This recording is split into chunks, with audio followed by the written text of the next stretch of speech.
Hi, everyone, and welcome to the GlobeDocs conversation following 1946, the mistranslation that shifted culture. My name's Loren King, and I am so pleased to have as our guest Sharon Roggio, the director of the film. And great, we're going to talk about how you, let's start with that, Sharon. I'm interested in at what point you came to the project, had yeah, just talk about what point you decided this was the film you wanted to make and how you went about it and what stage the events were when you decided that this was the film you wanted to make. Because I know it's your first documentary.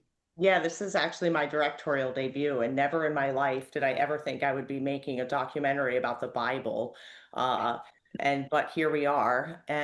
So I've been in the film industry for a long time, and as you may have seen from the film, I grew up in the church. I'm also a lesbian woman, and those things just don't really mix together. And per through my experience, recognizing an issue that comes from our church buildings that's seeping out into our society, I decided to use my voice and use my talent to amplify this issue to try to get it on a global scale, honestly. So I didn't really know it was going to be the 1946 project. I kind of started this journey, as you saw in the film. I went back to church. I was othered in that church. It's the you're welcome but not equal. And I'm like, this in LA, even a progressive church, like this is really messed up. And that really started me to get vocal, which led me to learn about Malakoi and Arsenokoitai at the class in homosexuality in the Bible. Then I learned about Kathy Boldock. And in that conference that day with my mom and my dad, that's when I learned about the 1946 mistranslation. And that's when it was like, okay, this is what the documentary is about. Where previous, a couple months earlier, after that experience, I did say I was going to do a film on how to navigate non-affirming relationships, people who don't affirm you as an LGBTQ people, especially using the Bible as a weapon, and to navigate a conversation with my non-affirming parents. And I didn't know it was going to be the 1946 until I was sitting in that conference, listening to Kathy Boldock talk about penetration, patriarchy, and procreation for 6 hours, sitting next to my mom and dad. But that afforded me to make, which I really was seeking to do, an academic, journalistic, relational approach where this mistranslation shows that there was a tangible mistake. This isn't my opinion, it's not my feelings. And if we can go from there, what other kinds of conversations can we have? So it was like an aha moment building up, I think, for me making this movie all my life. Well, I have other questions, but I do want to mention to our audience out there, I'm sure many of you have questions for Sharon. Put it in the chat at the bottom of your screen, the Q&A, and I will get to them, I promise. I know this is a film lots of people must want to talk about. And my next question, though, Sharon, does have to do with that very thing.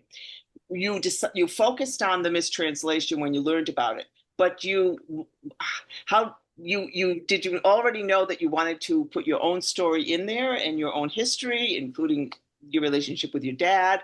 And did you have any trepidation about doing so? So when I originally started filming, the day that we filmed with Kathy and Ed and my mom and my dad, where my dad challenges Kathy saying, are there any affirming passages in the Bible? That was our first day of filming. It was October 2018. And it really was just a coincidence. A couple months earlier, I said I was going to make a film about affirming theology and non-affirming theology. And then I learned of Kathy Boldock, and she's coming into LA the same weekend my parents are, and my parents never visit me in LA. And so they used to make me go to something which our audience may be familiar with called Loved One Out, which is the Dr. James Dobson conference where they were teaching LGBTQ people. It's basically conversion therapy, how to not be gay. And so I did a conference like that with my parents. And I'm like, well, I already said I was going to do a documentary on non-affirming theology, and what a great opportunity. And so I literally just started filming, just as you saw in the movie. Now, I know my dad is a great representation of that side, and our story is unique. but I wasn't looking to amplify it, and nor did I think my dad would ever do it. So the day that he did challenge Kathy, we had notifications everywhere we're filming. If you're here, you're going to be on camera. If you don't want to be, let us know. So I could have technically used that day if I wanted to, but if my dad didn't really fully agree, I would have never used it. And we did interview about 6 other storylines where we can look at how this mistranslation impacts our real reality. But once my dad signed the release form, it was just natural. It afforded us an opportunity for me to narrate, which gave us a little bit of the glue that was missing to kind of flow the story together. It also gave us that evangelical voice where we were able to platform him in an equal position with our other representations, our scholars in the film, who are talking about these issues, so that we can hopefully get more evangelicals to engage in this conversation and let them see themselves, but also to get across that we're not going to change everybody's mind, but how are we doing relationship? And so there was a lot of yeses, and it kind of just happened. Plus that footage that is in the middle, spoiler alert if you haven't seen it, in that was like, I think 2008, when I outed my dad for having a lesbian daughter on the news in Philadelphia after his whole news thing. That footage is just too good, although it was very expensive. If anybody's made a documentary film before, even though I own all of the footage that we taped VHS when it came out in back in the day, it's still owned by Fox News and NBC, and it was quite expensive. So anyway, yeah, that's a little bit of the backstory of that. Yeah, yeah. As far as the personal, like the scene where you're having a pretty much a heart-to-heart conversation with him toward the end of the film, you felt that was important as a way of kind of bringing things full circle. That you were really confronting, like, what is it you want? How do you see? It was a very personal and yet fit in with the subject of the film. So was that something did you have any reservations about it, or did you really feel like that was really what you wanted to say in that section? Yeah, that was the hardest scene to film, as you can imagine, for both me and my father. And just earlier in the film, we do the apologetic section on the clobber verses, and we have my dad started off in Leviticus, which really just kind of sets the tone. And then we wrap it up with that sit down of the two of us, and he's not budging, I'm not budging. But what was important for me in that scene is to get across the still unknowing and the still living in the closet. And no matter how many times you come out, there's still a part of you that's in the closet.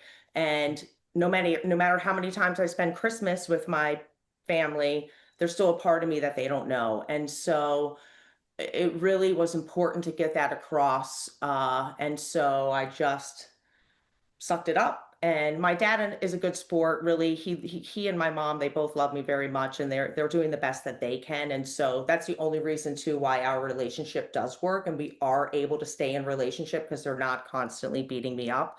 But if your parents are or your loved ones are, it's okay to walk away. Uh, and so we were just mature in it and got through it. But yeah, I think it was important. And I'm really proud of my dad for walking this road with me, and really grateful that he did.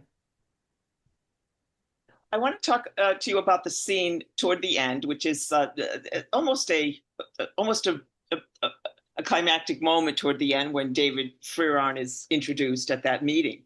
Um, just tell me a little bit about the emotion in the room when that happened, and you knew you were going to structure it that way because we're hearing all about him and knowing that he's not, they're not even sure if he's around, they're not even sure where he is, and then there he is. So I just wanted to talk a little bit about what that meant to you, and what it was like to be there. It looks like a very emotional moment in the film.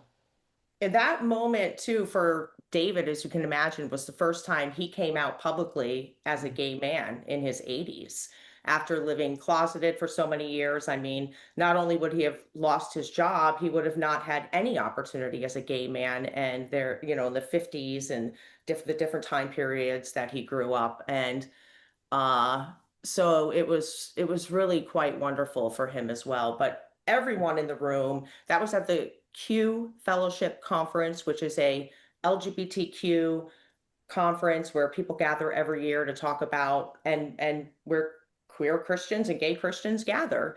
And Kathy and Ed are frequent hosts there or so the people kind of knew that this was happening because Kathy and Ed had set it up a little bit before, but not everybody knew that David was in the room. And Kathy's just great the way that she sets it up. And David has now passed, obviously, had such a wonderful relationship, and David was so warm. Just that whole weekend was really special. And Kathy and Ed were so like kids in a candy shop, just so excited. And then everyone at the conference were taking David out to dinner, and he got to meet so many people and hear so many stories. And there is a lot of footage that didn't make it in the film that we were able to also capture that that moment. But yeah, it was pretty special. Now, if you go back and rewatch the film, you might notice that that scene isn't as pretty as some of the others. That's because I filmed it with our volunteer crew. That was the second thing we ever filmed in the entire movie. That was January of 2019 at the conference, and I had just got Kathy and Ed's permission to actually do the full documentary. Earlier, the first day we filmed in October, I only had permission to film that one day, that conference. And then I'm like, well, I have to do this documentary. And so yeah, it was really extra special just to be in that room, to get the yes. And then, me not having actual, like, I couldn't pay for a crew, now I'm like paying for everything myself. I bought cameras. I'm like asked some people to come with me, and four of us sharing a hotel room together, figuring out the day before how to use the camera gear. So that's why there's a weird shot of the stage with like a GoPro on the stage, because I staged GoPros just in case something went wrong. Because I was trying to capture what I could, and this is history in the making, and all these wonderful moments. But thank goodness for a great editor who really pieced those. I mean, we had some iPhone footage in the back in there that she was able to put together to really capture that moment.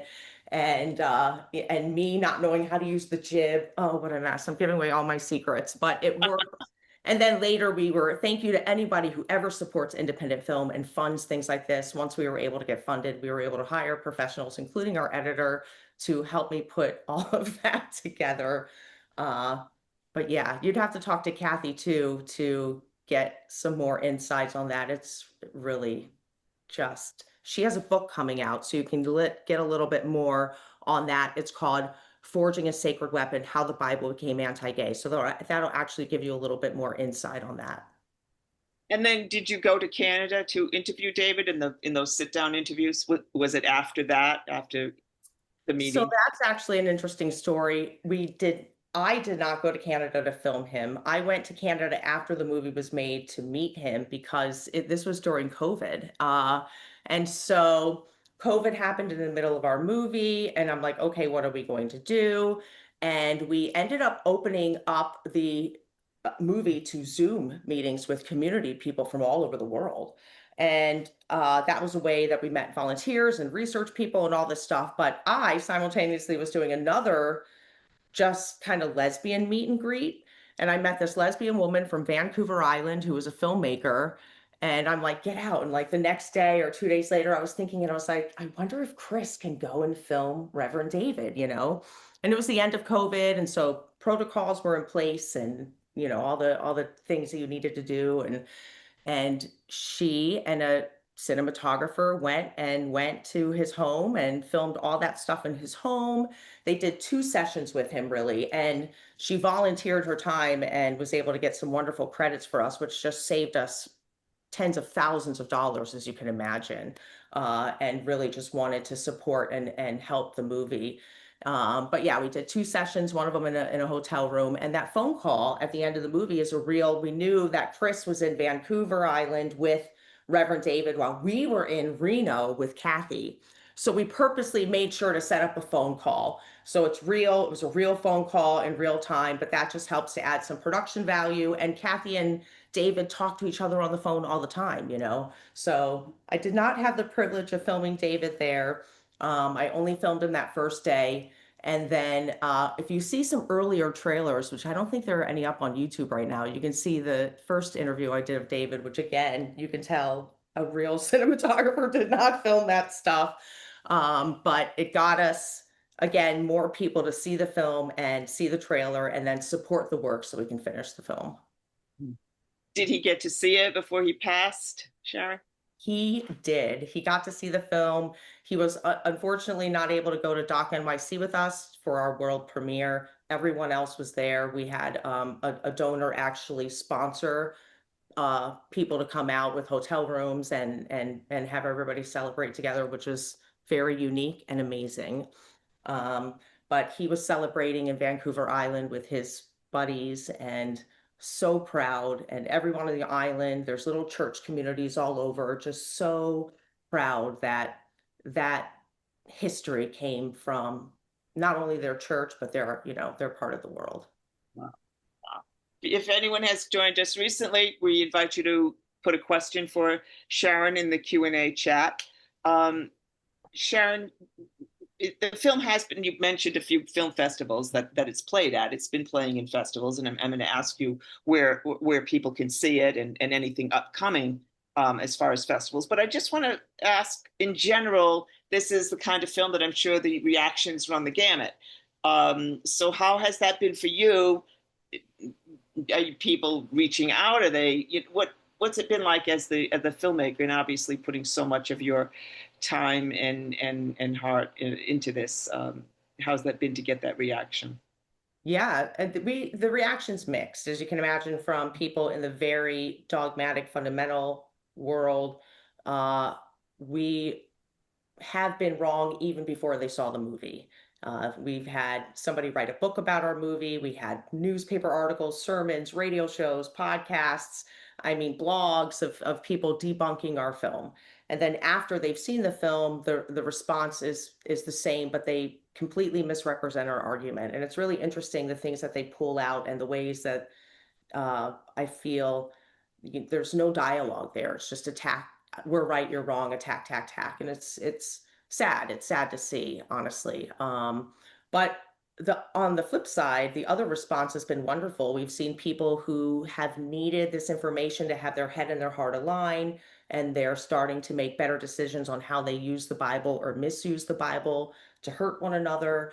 We've had LGBTQ people who may still be in the church or want nothing to do with the church, but either way have felt this release of shame that has been harboring over them their entire life from the use of scripture in the Bible. And so, and then we've also seen, there have been film festivals, LGBTQ, and obviously the conservative ones or festivals in rural areas or the Bible Belt and things like that, where programmers won't even touch the film.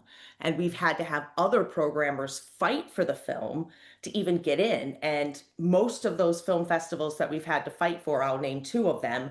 One of them is in Arkansas. It's Hot Springs Documentary Film Festival, which is a really big documentary film festival. They gave us the worst slot on the worst day, according to this programmer who fought for us. We still sold out and we still won the audience award. And then the same thing happened to us at Outfest, which is a huge LGBTQ film festival in Los Angeles, going through some restructuring right now. But their last year before the restructuring was 2023. And again, there were some programmers that were like, absolutely not. Because the queer community has been hurt so much by the church, they don't want this kind of conversation even anywhere around the community, which I completely understand. But people are like, no. And one of our big supporters programs at the Cleveland International Film Festival, where we won the audience award there, and so we just need people to see the film. Just please give us a chance is kind of the only thing that I ask. And but the outcome of the film well exceeded my expectations. I had a very clear vision, but again, one of my strong points is hire well. If you don't know how to do the job yourself, hire the right people that can do it. And my team was amazing. The editor was amazing. And I'm so glad that it's being received so well. Now, we've been doing well at festivals, but streamers won't pick it up. That's been a whole nother avenue. And so through our donors and my tenacious attitude, I've self-released the film. And that includes a theatrical release in London, New York, and LA with a BAFTA and an Oscar qualification to try to get peer recognition, again, to just boost the film and hopefully help get it all over the world, which I know it deserves. And then we did our own release on Eventive, which is where you can watch the movie now worldwide. The link is on our website. And we were able to pay for our theatrical release because of the ticket sales for that, which was amazing. And then from there, I've self-released on Amazon, and now I'm in the process of self-releasing via Bitmax on Apple TV and YouTube worldwide. So hopefully that'll happen by October. It's been a long road, but I've been now doing everything. So I'm now a film distributor. Among your many titles. Well, I mean, it's so hard for independent uh, documentaries that aren't about celebrities, or it's just notoriously hard. But do you feel with this one there's other issues involved? Like, do you think it's the climate we're in, or do you think it always would have been hard to would I this think that matter? I think that post-COVID, the things that I've been reading in the industry is these social justice films like this just are not being picked up in general, period. But there could be a little bit something with the Bible. Some people don't want to touch it, which is why maybe some of the film festivals didn't want to look at it because politics plays a huge role in the Bible, which is why, again, whether you're a Christian or not, I believe this film is really important for everyone to see, So, um, but then uh, our executive producer, Dan Karslake, had a film that is similar, different, not really about the Bible translations, but it's called For the Bible Tells Me So. And that film actually went to Sundance and won Sundance in 20, I believe it's 12. It's either 2009 or 2012. I think it's 12. And so people were ready for that kind of film. But now, 20 years later, the temperature has changed, the conversation has changed, the goalpost has changed, especially with the evangelical church, which is what we were trying to convey in the film. Obviously, homophobia has plagued our land and our world for, ever. And until we get a handle on women's rights, we're never going to get a handle on LGBTQ rights.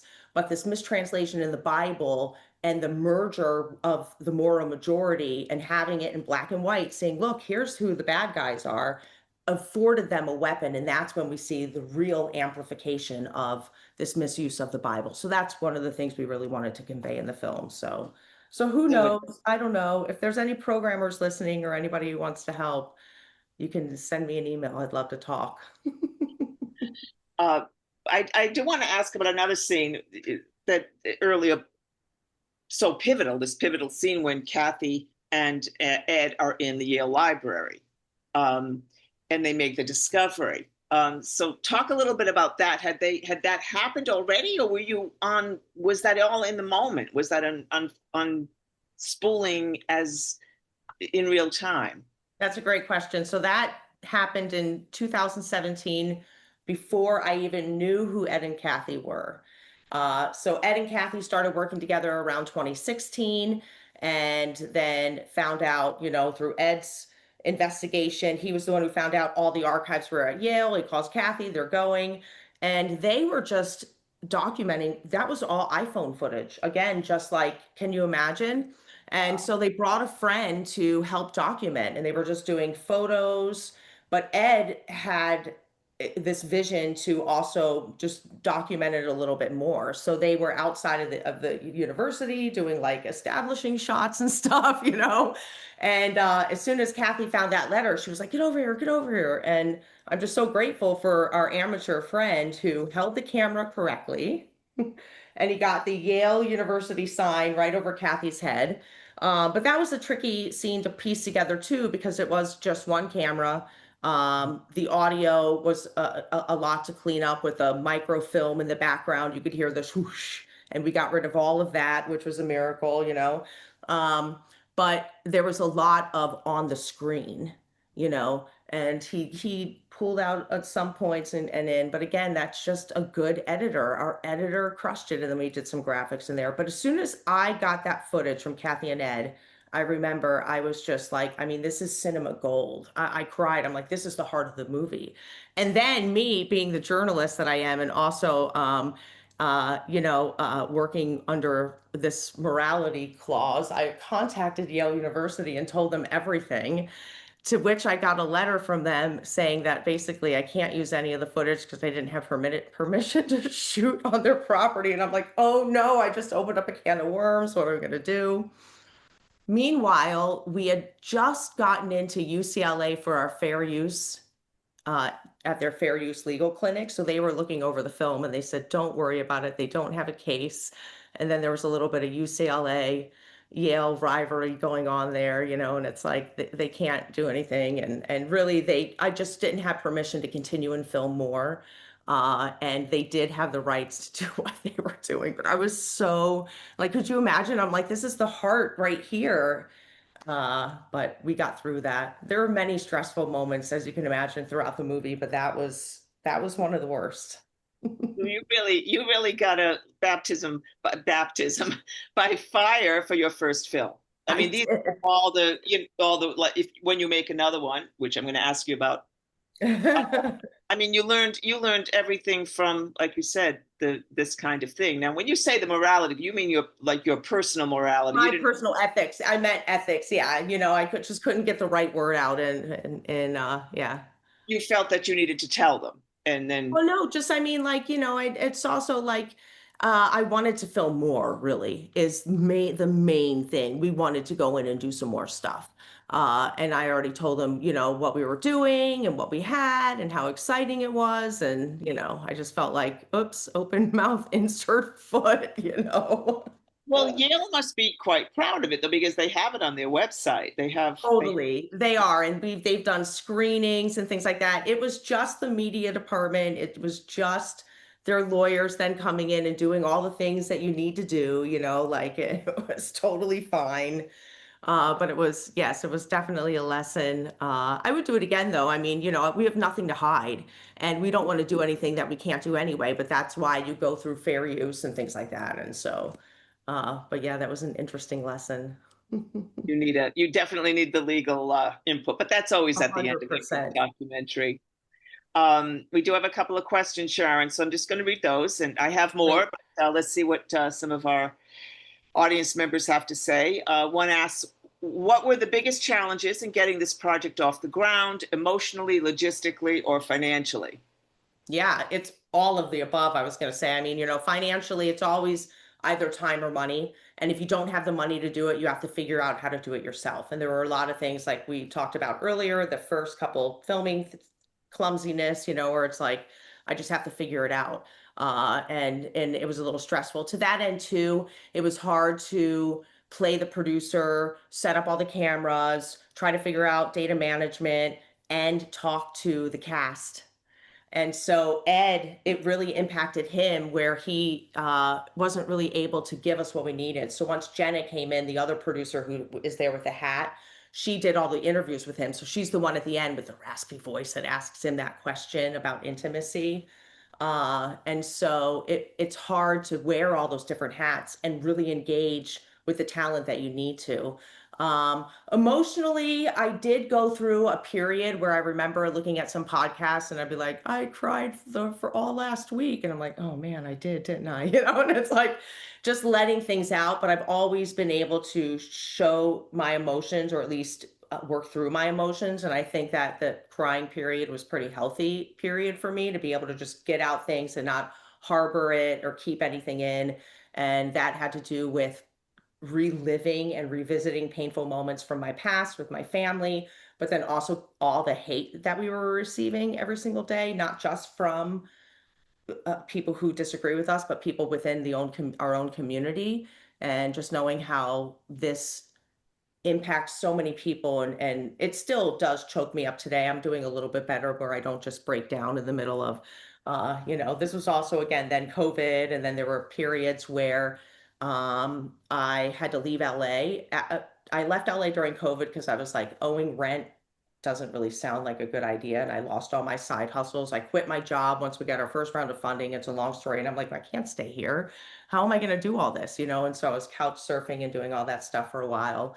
And so that was quite tricky and difficult, and just trying to find cheap places to stay. But I did go back home for a little bit and was able to then work with my parents, and I stayed a lot at my parents' house while I was doing a lot of this. And so if I were doing something like this or having a meeting, I would be a little bit quieter, kind of in the back corner of where I grew up in my parents' house, in the little sketch room that you see in the movie. So it was tricky. And logistically, the last thing I will mention that was really hard. So we did do a lot of focus group which was really, really crucial. And I wanted to really amplify marginalized voices. So initially, we didn't have Dr. Potter, who's only in for a second, talking about arsenicoitai, and Dr. Trevor Thompson, who does talk about arsenicoitai and malakoi. But we had accidentally set up the white evangelical to be the bad guy, because there was no one that looked like my dad agreeing with us. And so then we had to, like, okay, find a white evangelical, or a white, cis heterosexual man to take a big role in the film, which really was not my vision at all. And then, like, okay, but I understand, so we'll look for a scholar. And finding a white, uh, cisgendered heterosexual scholar is not hard. What's hard is finding somebody, even if they agree with us, to go on record saying it, because they're working at institutions where they've either signed the one man, one woman doctrine, or just they'll lose their job in different scenarios and they're not able to go public. So that was a little bit tricky. But then also trying to find someone who falls into New Testament and Greek scholarship. I really was looking for something very specific. There were a couple other scholars like Dr. David Gushee we could have spoken with, who's an ethicist who wrote a book called Changing Our Minds, and he's written dozens of books. He would have been wonderful, but just not the right fit. So logistically, that was a little tough. Yeah. Great question. And we do have another one. This is such a wonderful film, Sharon. The viewer writes, did this film and discovery change your faith personally? I would say it only made my faith stronger, because it's opened up a whole window on a world of people that do it differently than what I've experienced growing up. And I always had some sort of faith, whatever that looked like. There was this faith in something. And, but the faith I was presented as a child, it never resonated with me. I saw holes in it with the hierarchy in the doctrine, and the treatment of women and different things, and it just didn't feel like uh, the messages I was receiving in the Gospels. And so once I left home, I hadn't been to church in 20 years. Like, I really just left it all behind. Once I started to go back, I didn't really think I would ever be a part of it again until I really started to work in it. And now, I mean, I've met LGBTQ and ally Christians all over the world that I now can actually see a gospel message in. It's also opened my eyes to other faith religions, and more intersectionality in my faith walk, where learning from other religions helps to see and understand how to read the Bible and how to frame it in your walk of life, where our Jewish brothers and sisters are able to read the same text year after year, and each year they're allowed to discover new interpretations. They're allowed to let the text move with them through their walk of life, and we don't do that as Christians. And so that's been really uplifting and wonderful as well. And the whole deconstruction movement is fascinating. So it's cool to see that people are standing up for justice, and the answer to bad religion is not less religion, it's more good religion. So I'm in for the long haul. Well, that fits in with the this other question, which I was also going to ask you about the future. But our viewer would like to know if there are any new projects you're working on that follow this line of exploration. Because it sounds like you have really been on a path of learning and Yeah, growing. I'm considering it, and I've been talking about it a lot. I've been kind of throwing it out where I'd like to have a nice, healthy figure in the bank before I really start, because learning on the first one and the time or money thing, it's so difficult and it is so expensive. And most of it was in the technical post production and then obviously in production on location and different things like that. And so, yes. So the next movie that I would like to make, or that I guess I am making, if anybody wants to send me some money, uh, right now the working title is called Eight Genders: The Erased History of the Other. And it will discuss how the Bible has been weaponized against not just LGBTQ, but primarily the T, our trans brothers and sisters, non-binary, and how the Bible is being, as we can see it in real time, turns against the trans community, specifically in America, but all over the world on trans rights. And so that would include talking about Deuteronomy, where it talks about men shouldn't wear women's clothing and women shouldn't wear men's clothing. We'll talk about the one man, one woman doctrine, which means we need to talk about Matthew 19 and continue reading all the way to verse 12, Matthew 19, 1 through 12. You can look it up. But the conservatives stopped reading at verse 6.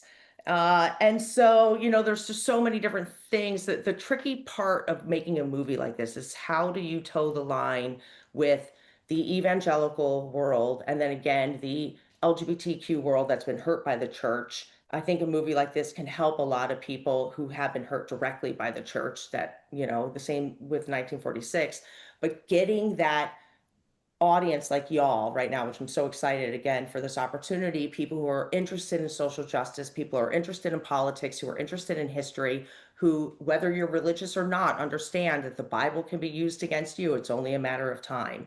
And so we need to have these conversations so that we can, at the very least, stop using the Bible as a weapon. So that's the film I'm considering right now. There's a lot of intersectionality within there. The eight genders include so many different things. I went down a rabbit hole, and I'm right now in talks with the author called Paula Stone Williams, who wrote a book called As a Woman: The Things That She Learned After She Transitioned About the Patriarchy.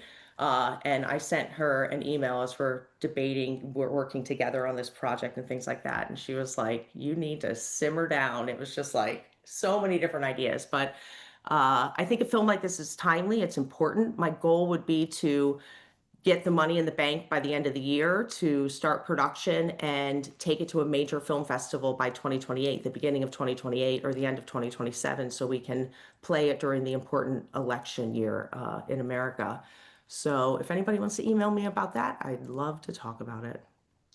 Well, just mention, Sharon, we do still have another question I want to get Yeah. to, but where people can see 1946 and tell their friends, if they want to share the information, how they can get it, and if someone does want to contact you, how would they Yep. go? Our website is 1946themovie.com. Our email is on there as well, which is 1946themovieinfo@gmail. And on our homepage is pretty much all the information you would need. Eventive, it says watch worldwide. That's where you can watch. If you're in the UK or the United States, you can watch on Amazon. Eventually, we will be going to Apple TV, but that's not ready yet. And we do have a web series as well on our YouTube, and that's on Apple and Spotify as well, if you wanted to just listen to the podcast and not watch the web series. But that is just some extended content on us taking the movie around the United States during the election year to utilize the film as a tool for civic engagement and to talk about how the Bible has been weaponized against other communities. And it was an outcry against Christian nationalism. So, I'm just bored. I've got nothing going on in my life. But then on the website, there are places to donate. But if you wanted to help with the other film, send me an email, because I need to set up all separate stuff for that. But if you wanted to still help with this film, to get on Apple right now, we are looking at language accessibility, which is a very hefty fee for us right now. We have to redo all of our VTT files that were created for us by people all over the world, but they don't match Apple's quality control. And so we're looking at a $10,000 fee right now to get our languages in to pass quality control. So the work never ends, but yeah. So it sounds like you're committed to this new project, which sounds extremely ambitious. So you didn't want to do something easier. You It's wanted definitely to. trickier. Yeah, 1946 wasn't easy, but it had a clear thesis. Trying to get this one to, it has a clear thesis as well, but again, there's so many places I'd want to go with it and so many abuses that I see in people using the Bible. Uh, so yeah.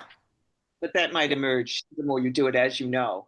No, yeah, and I'm having meetings with people, of course, people within the community, in addition to biblical scholars. We have another comment and question from Jim. He writes, Sharon, I appreciated the chance to view this film and thank you for producing it. I can remember having the conversation about intimacy with my parents, and they were positive. How difficult was it to have that discussion?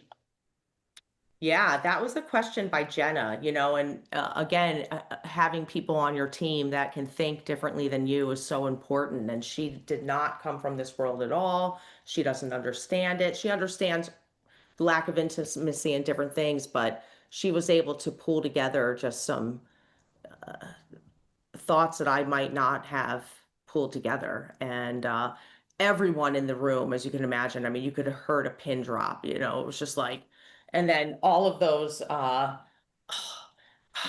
from Ed, it's just my cat is trying to open up his treats here.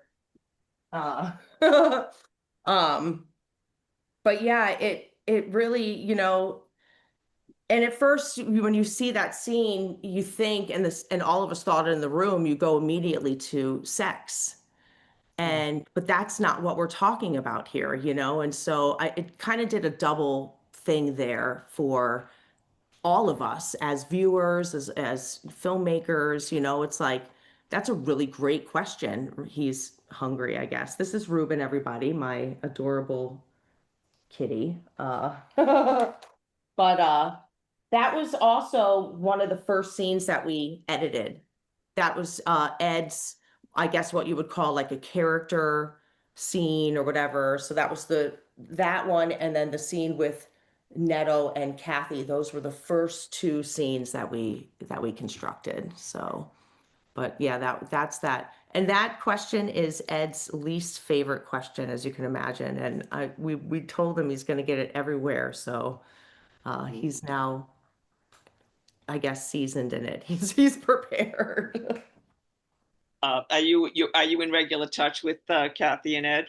Yes, we just emailed today. So I'm going to be getting married in Tuscany in the next 3 weeks, and they will be joining for the wedding. So we're going to have a private brunch at the villa that we're having the wedding at, and which was donated to us from my fiance's friend, and which was just such a lovely, lovely experience.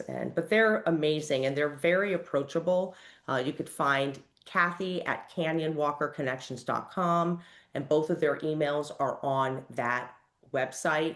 But they love to be connected with the community and love getting emails from people, especially if they know that they've helped in some way. No. Well, that's really great that they're going to be at your wedding. Yeah. Congratulations. Oh yeah. We're gonna have a blast. We're gonna get into some good trouble. And then it's back to work. And then it's back to work, right? So which includes me going to the United States in October. I'm in London right now, which is why it's dark. My fiance is British and Italian, and so I will be relocating as soon as it's legal for me to live here in the United Kingdom. Right now, I'm just a visitor, but I'll be going back to the US a couple times in the next couple months, but in October for the Reformation Project, which is a Matthew Vines organization, and it's kind of like the queer fellowship conference I mentioned earlier, where people gather and talk about affirming theology. And so that'll be fun. And then I'll be in Atlanta for Atlanta Pride. So if anybody's in Atlanta, let me know. Send me an email. And then you'll be getting, well, I mean, there's still a lot of work to do with 1946. I mean, you're still getting it out there. You're still, Yeah, so right now we have an outreach manager that's working to let more educational institutions know that we're available, that churches and things like that to encourage watch parties, which is really helpful. We're working on a workbook discussion guide with Dr. Trevor Thompson and Erdman's Publishing Company to be able to answer top questions that we couldn't put in the film. So things like the one man, one woman doctrine, the biblical view on marriage. It'll have a section on all of the clobber passages. Those are passages used against the LGBTQ community, and how we know it's not talking about a homosexual.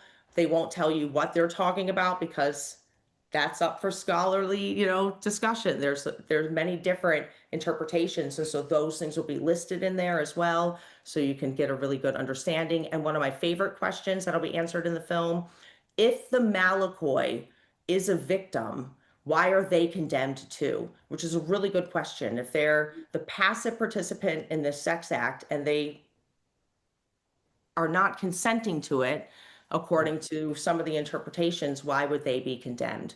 And we see victim shaming still happening in our society today. We also see in the Levitical passages where a woman is laying with animal, both shall be put to death. We know the animal is not consenting to this sex act. This has to do with a purging of the impurity of the lands and a lot of other things that had to do with the ancient world, that we can't really apply to our understanding today. And so we're going to answer those kinds of questions in the book, which I think is really important. There's only 90 minutes you can put in a documentary, and we debated so many different things. Like another thing is, I wanted to get into the full definition of a sodomite. And because people will be like, well, who cares if it's not a homosexual? It's still a sodomite. And it's like, but do you know where that word came from and how it's evolved and changed over time, and when it became a derogatory term towards the LGBTQ community, that kind of stuff. Uh, and I have this vision for this book. I've been waiting for our scholars to get it done, and I just know it'll be so useful and so helpful.